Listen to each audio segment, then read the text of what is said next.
പാടങ്ങൾ കാർഷിക യന്ത്രങ്ങളുടെ ശബ്ദങ്ങൾ കൊണ്ട് നിറയുകയാണ്.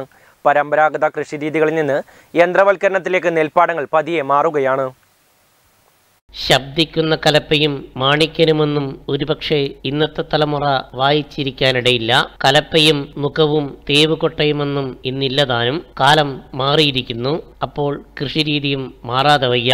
പാടങ്ങളിപ്പോൾ യന്ത്രങ്ങൾ കൊണ്ട് നിറഞ്ഞിരിക്കുന്നു. പാടത്തെ ജോലിക്ക് ആൾക്കാരെ കിട്ടാത്തതും യന്ത്രവൽക്കരണം ദ്രുതഗതിയിലാക്കി. ഇപ്പോൾ നടാനും കൊയ്യാനും മെതിക്കാനുമൊക്കെയുള്ള യന്ത്രങ്ങൾ സർവ്വസാധാരണമായി കഴിഞ്ഞു. ഞാറുനടുന്ന യന്ത്രങ്ങളാണ് ഇപ്പോൾ പാടങ്ങളിൽ നിറയെ.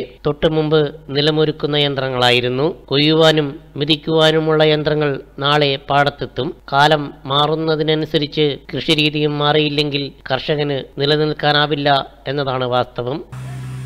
നെൽവയലിൽ തൊഴിലാളി ക്ഷാമം അതുമായി ബന്ധപ്പെട്ട് സമ്പൂർണമായ കാർഷിക യന്ത്രവൽക്കരണം നടപ്പിലാക്കിക്കൊണ്ടിരിക്കുകയാണ്. നിലമൊരുക്കൽ മുതൽ നടിയിൽ അതോടൊപ്പം വിളവെടുപ്പ് വരെ യന്ത്രങ്ങൾ വഴി ചെയ്യുന്ന രീതിയിലുള്ള പ്രവർത്തനങ്ങളാണ് ഇപ്പോൾ നടന്നുകൊണ്ടിരിക്കുന്നത്.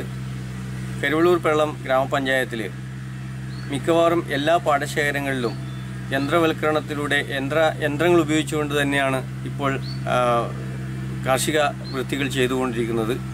ഇത് ഇനിയും കൂടുതൽ വ്യാപിപ്പിക്കാനുള്ള ശ്രമത്തിൻ്റെ പ്രവർത്തനങ്ങളുമായി ഞങ്ങളിപ്പോൾ മുന്നോട്ട് പോയിക്കൊണ്ടിരിക്കുന്നത്. നെറ്റ്വർക്ക് ന്യൂസിനു വേണ്ടി സേതു നെടുമ്പ.